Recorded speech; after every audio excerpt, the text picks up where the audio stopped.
రవి, రాహు, బుధుడు, శుక్రుడు, కుజుడు, అదేవిధంగా కేతువు చూస్తాడు, గురువు కూడా చూస్తాడు 9వ దృష్టితో. అంటే వృశ్చిక రాశి వాళ్లకు ఇది కాలపురుషుడికి 8వ స్థానము, అష్టమ స్థానము, అంటే మేషం నుంచి 8వ స్థానము. అదే ఈ రాశికి అర్ధాష్టమంలో మొత్తం సప్త గ్రహాలు చూస్తున్నాయి అన్నమాట. రాహువు, కేతువు, రవి, శుక్రుడు, బుధుడు, అదేవిధంగా గురువు.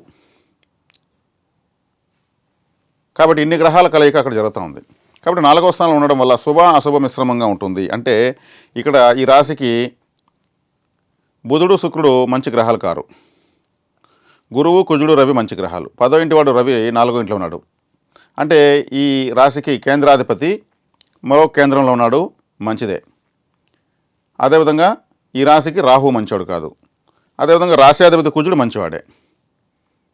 కాబట్టి శుభగ్రహాలు అశుభగ్రహాలు కలిసి 4వ స్థానంలో ఉన్నాయి. అంటే మీ ఇంటిలో మీరు మరమ్మతులు చేయొచ్చు, గృహస్థానము మరమ్మతులు చేయొచ్చు, లేదా కొత్త ఫ్లాట్ కొనొచ్చు, లేదా ఫ్లాట్కి అడ్వాన్స్ ఇవ్వచ్చు, వాహనం కొనొచ్చు, లేదా వాహనాన్ని మరమ్మతులు రిపేర్ చేయొచ్చు, చేసేదానికి అవకాశం ఉంటుంది.